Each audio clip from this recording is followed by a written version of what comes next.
Si vous m'aviez demandé de voter au sondage qu'on vient de vous proposer, ce sondage de savoir si il va se présenter, si vous m'aviez demandé de voter hier, mieux encore, si vous m'aviez demandé de voter ce matin, lorsque j'ai commencé à faire ma revue de presse et que j'ai vu que ce que je sentais être là, ce nombre d'accumulation d'élus qui mettaient la pression d'élus et d'influenceurs. Je vous rappelle le message d'Eric Erickson qui dit, voilà, le problème c'est que si on impeach Donald Trump, on aura pire à la place, on va avoir l'architecte du deal, J.D. Vance, au bureau Oval.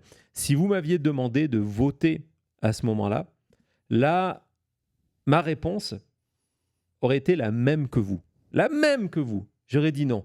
Il n'y a pas, depuis hier soir qu'on a eu cette discussion, ça n'a pas arrêté de tourner dans ma tête. Il n'y a pas d'explication logique pour J.D. Vance. Il y a eu plusieurs fois où il était en désaccord avec Donald Trump et entre autres sur le début de cette guerre, on le sait grâce à Regime Change, il a été un petit peu en retrait. Et puis c'est tout. Il n'y a pas d'explication politique qui fait qu'on se dit, voilà, je vais être candidat en 2028, mais vous savez quoi ?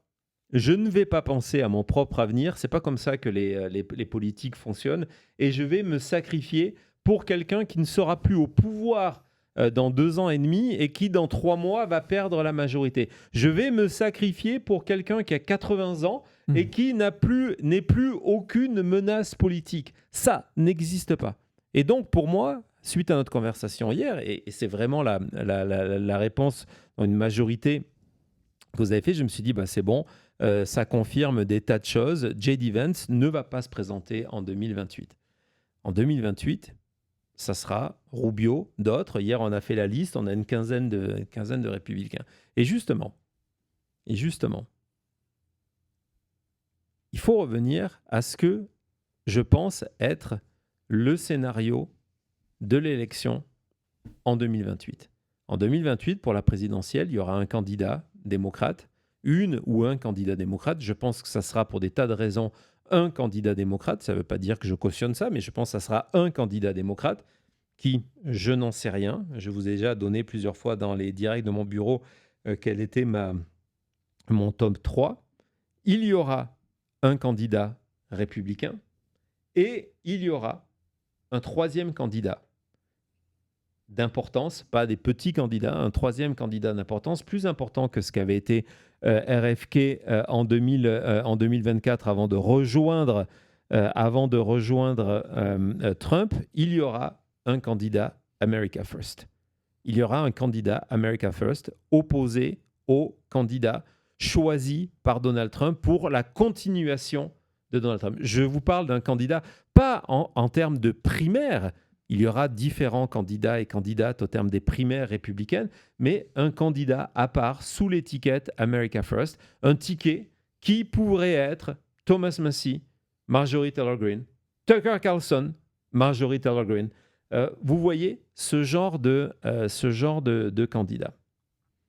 Et c'est le plus grand risque pour les républicains, parce que c'est un candidat qui prendra suffisamment d'électeurs pour assurer une victoire démocrate. Un petit peu comme dans le scénario qui a permis à Bill Clinton d'arriver à la Maison-Blanche pour la première fois. Je suis convaincu que jusqu'à aujourd'hui,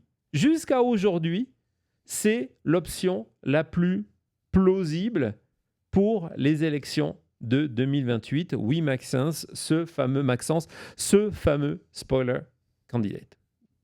Convaincu. Et donc, dans ce cadre-là,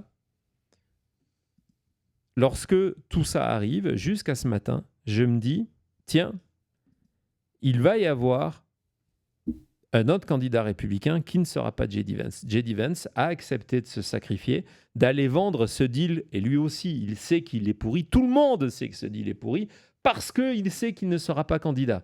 Et donc, quelque part, il protège Rubio aussi, parce que c'est pas à Rubio de venir le pendre, c'est pas à Rubio de venir s'attacher là. Il protège Trump qui est dans la distance.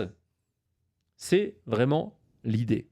Et puis ce matin, je vois que c'est J.D. Vance hein, je suis en train de préparer l'émission, donc ce matin, heure américaine, J.D. Vance qui va assumer la conférence de presse. Et donc, au début, je me dis, OK, je vais la regarder. Je commence la conférence de presse à la Maison-Blanche.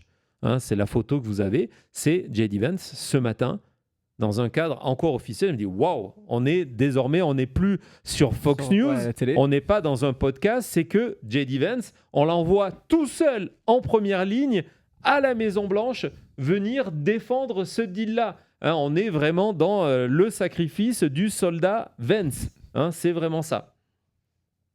Et donc, je regarde tout ça, je sélectionne des moments où il essaye de faire des blagues. Et évidemment, c'est J.D. Vance. Ça ne fonctionne absolument pas. Hein, on est habitué à ça. Où il accumule mensonge après mensonge, y compris en revenant sur des choses qu'il a dit lui-même la veille.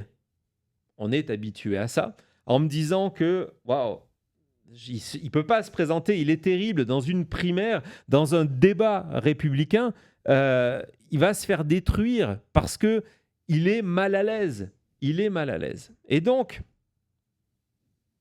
la conférence est assez courte et on arrive à la dernière intervention. On ne sait pas que c'est la dernière intervention.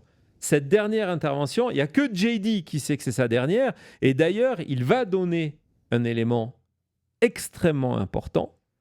Et là-dessus, avant même, c'est tellement énorme ce qu'il va dire, que avant même que les journalistes aient eu le temps de rebondir là-dessus, il lève la main, vous allez voir, en disant « c'est terminé, merci », et il s'en va.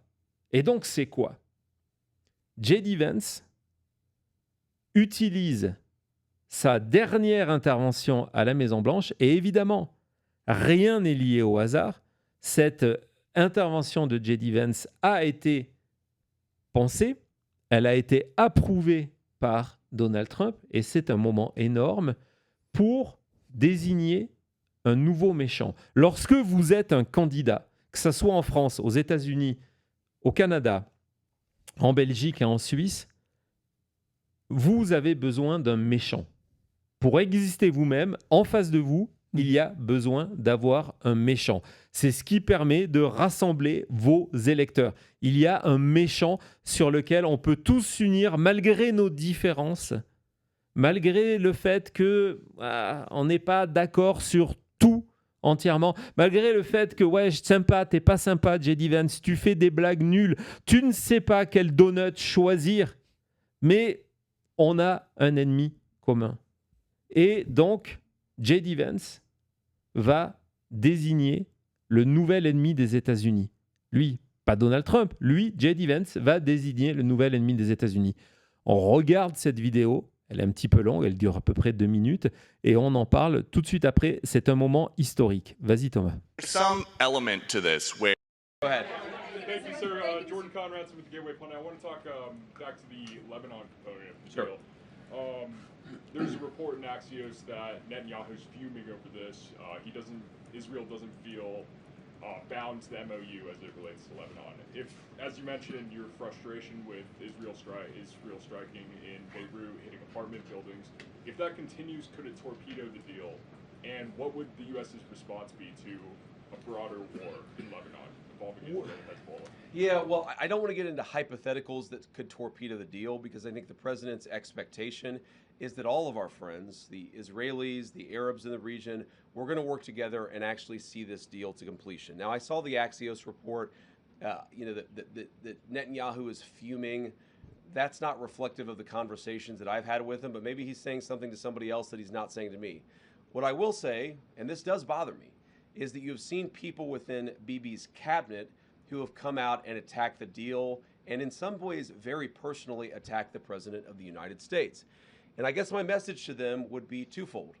Number one, Donald J. Trump is the only head of state in the entire world who is sympathetic to the nation of Israel at this moment in time. And he happens to be the head of state of the world's superpower. If I was in the cabinet of the Israeli government, I might not be attacking the only powerful ally that I have anywhere left in the entire world. And the second message I would give to some of those cabinet members, Bibi, to his credit, has not gone down this path, But to some of these cabinet members in Israel who are attacking the President of the United States, the other thing that I would say is that over the last 3 months, 2/3 of the defensive weapons that have protected your homeland have been built by American hands and paid for by American tax dollars. The problem for Israel is not Donald J. Trump. And anybody in Israel who thinks their biggest problem is the President of the United States needs to wake up and smell the reality of the situation that country is in. Thank you all.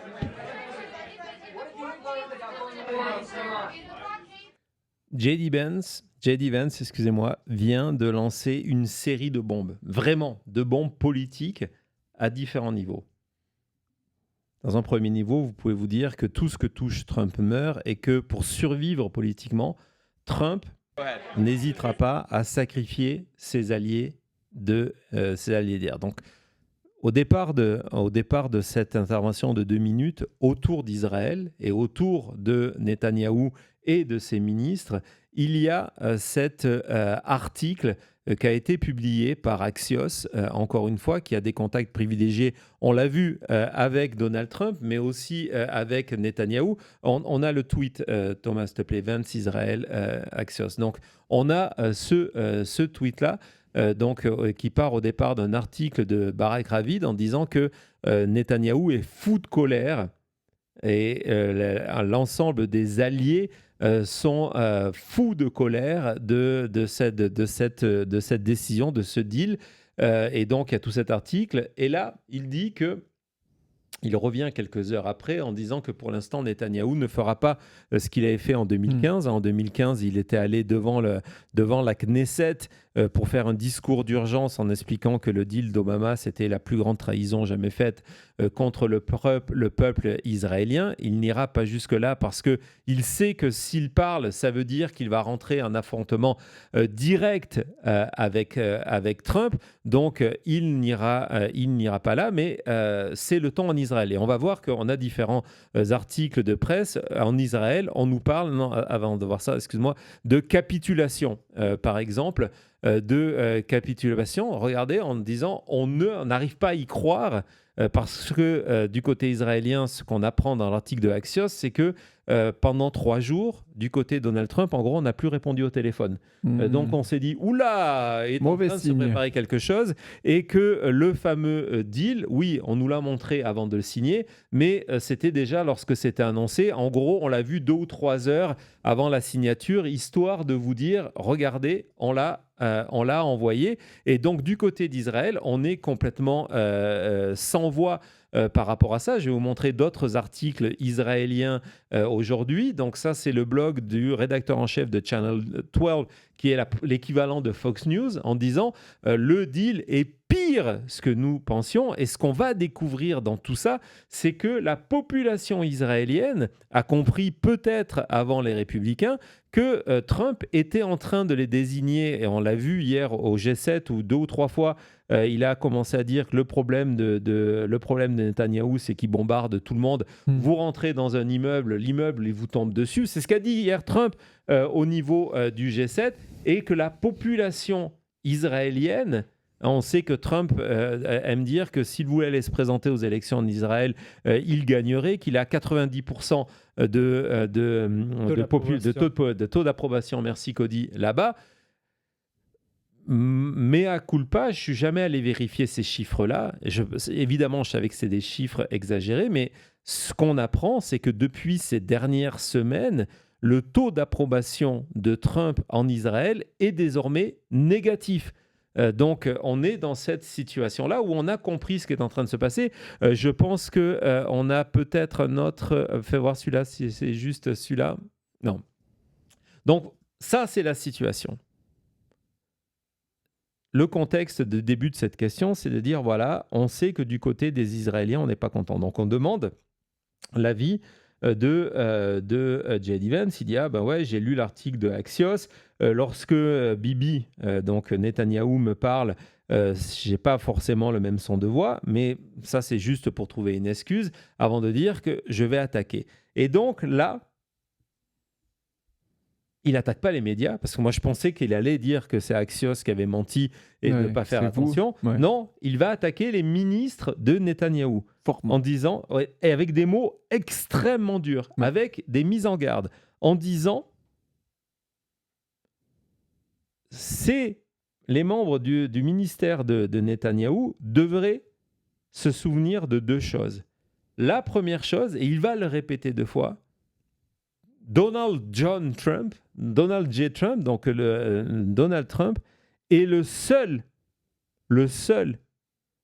président et le dernier allié d'Israël. Le monde entier rejette Israël et le seul soutien que vous avez, c'est Donald Trump. Donc attention à ce que vous faites. Attention à ce que vous dites. Deuxième point, et là, c'est une rupture totale de la politique américaine depuis des décennies, c'est de dire, je vais vous rappeler un truc. Et là, évidemment, on comprend que la question est préparée en avance. C'est une rupture politique américaine, là, ce qu'on est en train de vivre. Il dit, voilà, je vous rappelle que depuis 3 mois, 2/3 de l'armement que vous avez utilisé pour défendre votre pays, il est fabriqué aux États-Unis, vendu par Israël aux États-Unis, mais dans le cadre d'un financement de telle sorte que ce sont les contribuables américains qui ont vendu cet équipement-là. En gros, il dit aux Israéliens, sans nous, vous ne pouvez plus vous défendre. Contre personne.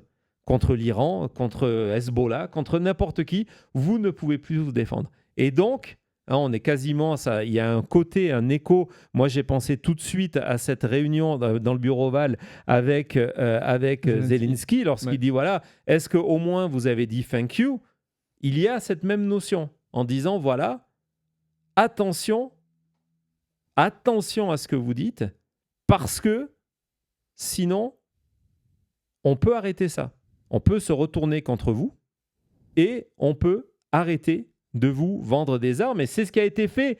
Le temps en parallèle avec Zelensky, c'est ce qui a été fait avec l'Ukraine. Donc, j'assiste à ce moment-là. Médusé, et je ne suis pas le seul.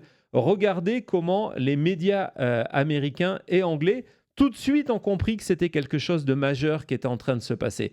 En disant que, regardez, Vance vient de menacer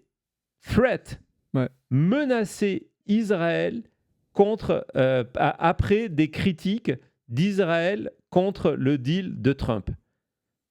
C'est extrêmement fort, c'est très très fort.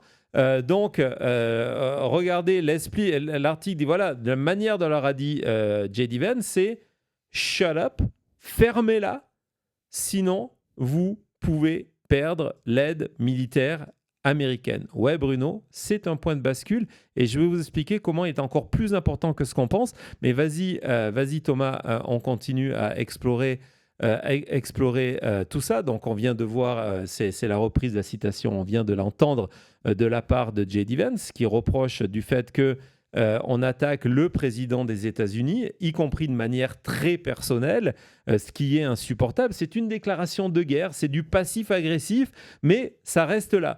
Donc, avec regardez, cette menace,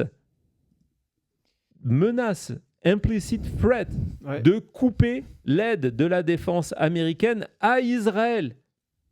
Et avec le rappel des citations hier que Trump avait déjà tracé la direction de s'attaquer à Israël. Et depuis 2 semaines, il n'hésite pas à fuiter lui-même, entre autres dans des interviews avec Axios, encore une fois, qu'il estime que Netanyahou, c'est le terme que Trump a utilisé, is fucking crazy.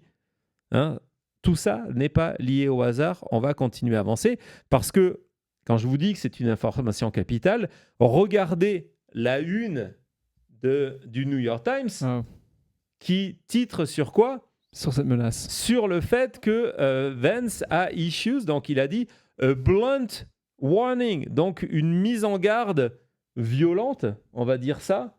Je ne sais pas si on peut utiliser ce terme-là, mais en tout cas, à Israël. Froide, alors, ouais, froide.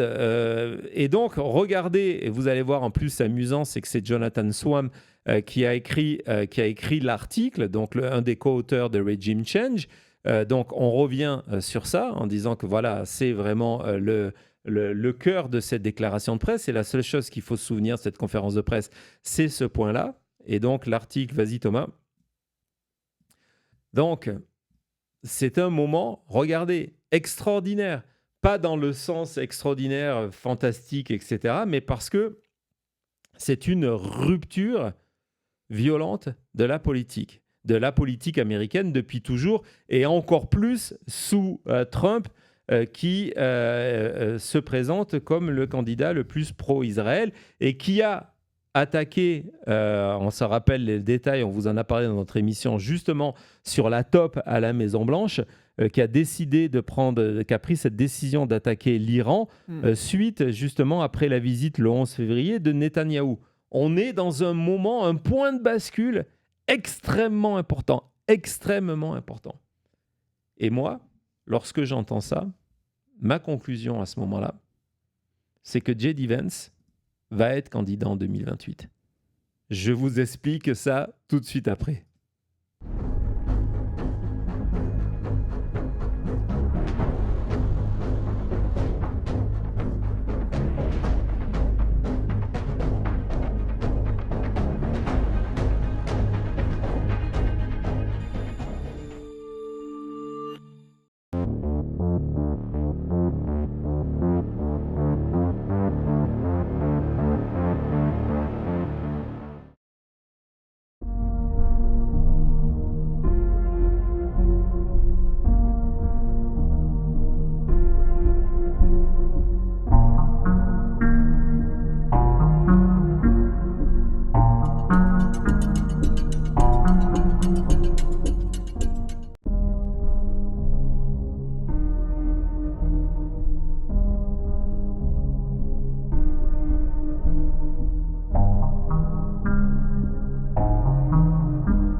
Alors vous allez me dire pourquoi cette déclaration de J.D. Vance m'a fait changer d'avis.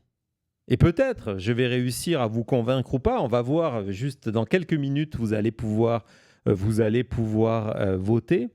Pourquoi ça m'a fait changer d'avis? Aujourd'hui, la droite américaine, et plus particulièrement l'extrême droite américaine, a un problème israélien. Le mouvement America First, le point commun de toutes ces personnalités de America First, de Tucker Carlson et Thomas Massie et Marjorie Taylor Greene, c'est leur condamnation d'Israël. Parfois, on n'est plus dans la condamnation politique, on est très clairement dans l'antisémitisme. Mais en tout cas, aujourd'hui, on le voit aussi d'ailleurs chez les démocrates, une énorme partie de l'électorat, et entre autres cet électorat jeune dont on a besoin c'est ce qui a permis à Donald Trump de gagner en 2024, dont J.D. Vance, n'importe quel candidat en 2028 aura besoin, cet électorat que l'on peut motiver en expliquant qu'on est justement un candidat de rupture et qu'on est un candidat anti-Israël. Cet électorat jeune, républicain, fan de Elon Musk, fan de Tucker Carlson, fan de tous ces podcasts, et viralement contre Israël. Aujourd'hui, en se positionnant contre Israël, Vance fait deux choses. Un, il crée ce fameux méchant dont Trump a besoin de sortir, et c'est le méchant le plus facile, de dire voilà, on a perdu une partie de nos électeurs qui nous ont reproché d'être anti-israéliens. Non, regardez, d'être pro-Israël et de partir en guerre pour faire plaisir à Netanyahou. Non, regardez, maintenant qu'on est sorti de cette guerre-là, on leur dit ok, si vous continuez comme ça, l'armement qui est un cœur de polémique, c'est peut-être un des sujets, peut-être le sujet le plus important de discussion aujourd'hui sur les réseaux sociaux et les discords et autres lieux de discussion de la droite américaine, et entre autres de la jeune droite américaine, c'est les milliards de dollars américains qui partent vers Israël. Et donc là, on crée un méchant et on se repositionne en pensant déjà à 2026 et puis après à 2028 en disant non, mais regardez, on va s'attaquer à Israël, s'attaquer verbalement à Israël. On va rentrer dans cette période de guerre froide avec Israël, d'autant plus que Israël, apparemment, c'était le cas il y a 1 heure, on attend que la nouvelle soit confirmée, serait responsable de la part des Iraniens d'un non-respect du premier article du MOU. Et donc, les Iraniens, d'après des news à confirmer, souhaiteraient suspendre l'accord qui a été signé hier. Donc, l'Israël devient vraiment ce méchant-là qui empêche cette paix et donc qui va donner qui va permettre à l'administration Trump de choisir un méchant. Si on se replace en 2028, je vous ai dit, pour moi, le scénario le plus logique, c'est ces 3 candidats. Vous vous en souvenez, un candidat démocrate, un candidat républicain et un candidat America First. Aujourd'hui, J.D. Vance, en se positionnant publiquement comme un opposant à Israël, en venant sur le podium officiel de la Maison-Blanche, venir menacer Israël d'arrêter de leur envoyer des armes américaines et du coup de l'argent du contribuable américain, vient de détruire, en tout cas on espère, lorsqu'on est républicain, l'idée d'un candidat America First. Parce que le premier point d'un programme d'un candidat America First, soit Thomas Massie ou Tucker Carlson avec Marjorie Taylor Greene, aurait été les relations entre les États-Unis et Israël et la fin de l'aide américaine vers Israël. Vance vient de prendre cette partie du programme. Et là, moi, je me dis, et c'est donc, vous allez voter, Cody va rentrer le sondage tout de suite, je me dis que ce que vient de faire Vance, c'est un deal aussi avec Trump. De dire, OK, je vais défendre l'administration, je vais être le seul à aller au créneau, je vais être celui qui va en endorser la responsabilité pour le meilleur et pour le pire, mais en retour, j'ai besoin d'aide. Cette aide, c'est quoi? C'est Vance et c'est Trump, et il a commencé à le faire cette semaine, qui va critiquer Israël. Parce que j'ai besoin d'aller rechercher sur mon aile droite cet électorat-là qui m'était acquis. C'était moi, J.D. Vance, avant que je sois officiellement vice-président, qui était le représentant de cette branche-là. C'est cet électorat-là que j'ai apporté au ticket Trump, c'est la réalité, qui est en train de partir parce que pendant les 3 mois, j'ai joué les règles du jeu. Et donc, OK, je vais aider, mais en échange, il faut que Israël redevienne ce méchant-là. Parce que si je veux avoir une chance en 2028, il faut que je reconnecte avec l'électorat que Tucker Carlson et Thomas Massie sont en train de me prendre, mon ancien électorat. Et c'est ce qui s'est passé ce matin. Et mon interprétation de tout ça, et donc maintenant je suis assez curieux, Cody vient de lancer le sondage, on va faire une petite pause et on va voir les résultats après, c'est que pour moi, depuis 2 jours, je n'arrivais pas à résoudre cette équation. On va dire, pourquoi J.D. Vance est prêt à prendre ce risque-là? Pourquoi il est prêt à devenir le bouc émissaire? Désigné par tout le monde. Pas un jour, mais dimanche, lundi, mardi, mercredi et aujourd'hui jeudi. Pourquoi depuis 5 jours, il accepte ça sans se préserver? Et du coup, la seule explication plausible, c'était de se dire, c'est parce qu'il sait qu'il ne va pas se présenter et que Rubio va l'être.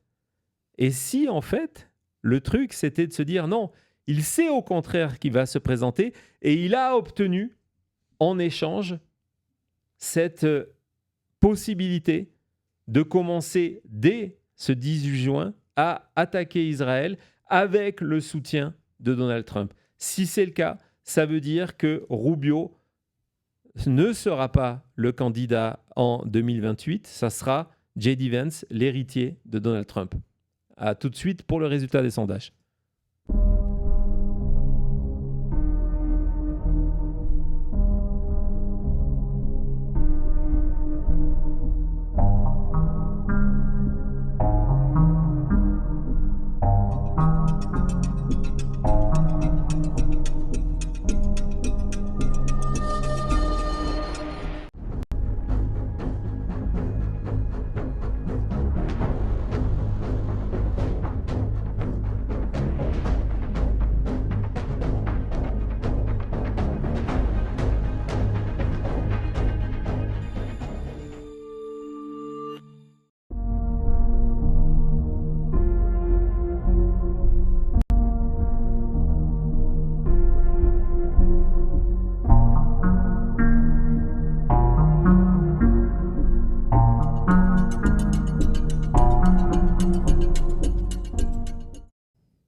Donc voilà, merci beaucoup à tout le monde qui est là. Je laisse tourner le sondage. Donc, allez voter. Mais justement, c'est très bien Allez parce voter. que pendant que le chat vote, j'avais envie d'entendre vos avis.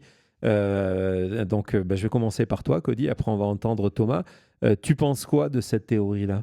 Vu tout le changement que Vance a fait pour devenir déjà vice-président, je le vois mal juste lâcher à 100% la politique, que même si c'est peut-être pour 2028, il abandonne, mais dans le futur, tu vois, il reviendrait. L'idée de se dire que 2028, c'est l'année de le faire en étant le vice-président, donc il était déjà à la Maison-Blanche pour reprendre le contrôle et de rester installé, c'est quelque chose qui doit l'intéresser. Et n'oublions pas, c'est toujours un point extrêmement important, c'est lui le directeur financier du Parti républicain. Et oui, il contrôle l'argent. Il contrôle l'argent. Donc voilà, avec ces points-là, je ne le vois pas vouloir lâcher. En plus, en parlant d'argent, il a aussi derrière lui des financiers comme Peter Thiel, comme Elon Musk, qui ont beaucoup d'argent et d'influence sur la politique américaine. Donc, je pense qu'il a aussi du temps. N'oublions pas, il reste plus que 2 ans de l'administration Trump pour essayer de refaire son image et ensuite de se mettre en place comme le candidat. Et c'est sûr qu'il ne veut pas laisser cette place à Marco Rubio. On a déjà vu plein de fois où il insulte avec des petites blagues en disant que Marco est ci ou Marco est ça. Ouais. Donc je crois qu'il va se battre pour sa place. Et toi, Thomas, et d'ailleurs, parenthèse, je trouve ton visuel vraiment très très bon parce que Vance est en arrière de Trump. Et je trouve qu'il y a ce côté que c'est juste. Mais donc sur cette théorie par rapport à Israël et qu'à terme, il faut sera considérer candidat. 2 autres choses en termes de timing. Ouais. Un, il ne fera pas son choix et il voudra toujours être en meilleure position tant qu'on n'a pas encore eu les résultats des midterms. Les midterms, ça décide beaucoup de choses, y compris l'avenir de Marco Rubio. Rubio, il pourrait très facilement aussi se retrouver face au Sénat démocrate, à des oversight committees, à des impeachments, pour des crimes de guerre avec Hegseth, pour d'autres manipulations avec tous les dossiers qui travaillent. Mhm. Il pourrait être éliminé comme ça, Rubio. Et numéro 2, c'est oui, l'âge de Trump. Si Trump, pour une raison ou une autre, soit avec d'impeachment, mais surtout, je pense, pour des raisons de santé, ne peut pas finir le mandat, Vance est immédiatement président. Et ça change tout. Si Vance a un goût du pouvoir, commence à installer du pouvoir en 2027 ou début 2028, ça pourrait influencer l'avenir de ce côté-là. Mais par rapport à juste la théorie Israël, ouais. on en a parlé hier en disant que la seule chose en ce moment qui unit vraiment le pays, que tous les âges et toutes les couleurs politiques, c'est qu'il y a un refus de l'Israël, que ce soit sur le côté Gaza, Iran, Netanyahou, les armes, l'argent, AIPAC, il y a tellement de choses. Donc de dire non, c'est pas moi le fusible, le vrai en fait, c'est l'Israël. Je crois que c'est une stratégie qui peut fonctionner. Voilà, donc je sais pas, le chat, j'ai vu passer un ou deux messages, donc c'est le moment, si vous n'avez pas encore voté, c'est le moment de le faire. Et puis oui, n'hésitez pas à utiliser le chat pour justifier votre vote, hein. C'est une forme, c'est très intéressant. C'est comme lorsque sur maintenantmedia.com, je fais des sondages et on utilise les commentaires pour réagir à tout ça. Du coup, on va voir si votre vote a changé. Dites-nous d'ailleurs si votre vote a changé ou pas. Cody, est-ce que tu veux les résultats maintenant? Est-ce que Oui, tu peux nous donner je vais envoyer une photo à Thomas, comme ça il peut afficher les deux à l'écran. Mais oui, bien sûr, vous l'avez pensé, il y a eu des changements. J'attends, désolé, il y a WhatsApp qui ne peut pas. Voilà, c'est bon. Et donc voilà. Donc évidemment, on n'est pas à la même heure que là. Ça fait 3 heures de plus d'émissions qui viennent se dérouler et certains nous ont quittés, ce que je veux bien comprendre. Et donc, on avait non à 66 et regardez, on est passé à 53. On du se rapproche 50-50, du hein. 50-50. Je suis persuadé qu'il y avait plus de temps. C'est pas impossible d'ailleurs qu'on poursuive l'expérience avec des commentaires sur maintenant-media.com. Je verrai comment je peux faire ça. Et donc, on a JMM qui nous dit qu'il a changé de non à oui. C'est formidable. Mon vote n'a pas changé. C'est toujours non, nous dit un anonyme. Très bien, expliquez-nous pourquoi. Mon vote n'a pas changé. C'est toujours oui, nous dit Mario. On a aussi Kubrick qui dit mon vote n'a pas changé. Trump va le trahir et il ne sera pas candidat. OK. Intéressant. Personne n'a la vérité. Hein. Je n'ai pas la vérité. Je peux me tromper. Mais en tout cas, c'est ce que je pense aujourd'hui. Ça peut changer d'ici demain. Si vous regardez cette émission en replay, je sais que c'est le cas de beaucoup de monde, n'hésitez pas à utiliser les commentaires sur YouTube pour nous donner vos sentiments. Ça me permettra d'aller les voir. Ils n'ont pas le choix. J'ai l'impression que Vance va rebondir. 28, c'est encore loin. J'ai changé, nous dit Suzanne. Merci Suzanne de nous donner ton avis. Mélissa, moi je reste sur le oui. C'est le destin d'un VP. Il y a cette dimension-là qui est extrêmement importante. On l'a vu d'ailleurs avec Kamala Harris. Personne pensait. Et puis finalement, oui. Joe Biden JMM qui nous se dit... retrouvait président. Ouais, exactement. JMM qui nous dit la théorie se tient. Oui, d'ailleurs, quand on regarde ces dernières années, très souvent, des vice-présidents, des anciens vice-présidents sont devenus présidents. C'est vrai que c'est un énorme... Mais c'est un énorme... l'exception à la règle, c'est le vice-président de Donald Trump. Mike Pence. Ouais, c'est Mike Pence. On verra. On verra. En tout cas, ça nous promet des émissions formidables. Dans tous les cas, quoi qu'il arrive, ça reste un fiasco. N'oublions pas ça. Et aujourd'hui, donc, on a fait l'autopsie de ce fiasco. Je suis persuadé qu'on en reparlera dans des tas d'émissions. On va être obligé. Et puis, j'ai une dernière vidéo à vous partager. Mon dernier argument qui me fait croire que J.D. Vance sera bien candidat, c'est que J.D. Vance a fait un podcast ce matin. On va voir l'extrait où J.D. Vance a passé son temps à faire des compliments à Donald Trump sur le sujet le plus important pour Donald Trump, son intelligence et son IQ, donc son quotient intellectuel. On va écouter Vance et à la sortie de cette vidéo de Vance, ne me dites pas que ce gars-là ne sera pas candidat et qu'il a besoin du soutien de son patron. Vas-y Thomas. Thank you, sir. Jordan Cox. Figure. The thing I say about Donald Trump is I remember this in 2016. And in hindsight, it's just so dumb. People would say that he was dumb or that he wasn't very smart. He's super smart. Like, he reads a lot. He understands people at an instinctual level better than anybody that I've ever known. But he is a very, very, like, from a pure IQ perspective, he's a very smart person. And it's interesting that so many people, like, you know, if you give Donald Trump an IQ test with the other 45, 46 presidents that the United States has had, I guarantee he'd be either near the top or at the top. And the entire American media in 2016 had convinced me, at least, that he was not a smart person. And by 20 Voilà, Donald Trump, tellement intelligent, nous dit J.D. Vance, que si on lui faisait passer un test à lui et aux autres présidents des États-Unis, il terminerait soit premier, soit deuxième, mais très certainement comme étant le président le plus intelligent de l'histoire des États-Unis. Hein, si ça, c'est pas pour vous assurer d'un soutien de Donald Trump en 2028, je ne sais pas ce que c'est. D'ailleurs, JD, il n'a pas eu 46 autres présidents. Mais bon, Non, je sais, mais bon. bravo C'est JD. pas grave. On parle Bravo d'IQ. JD, tu fais bien ton boulot cette semaine. Hein. Il fait bien son boulot cette semaine.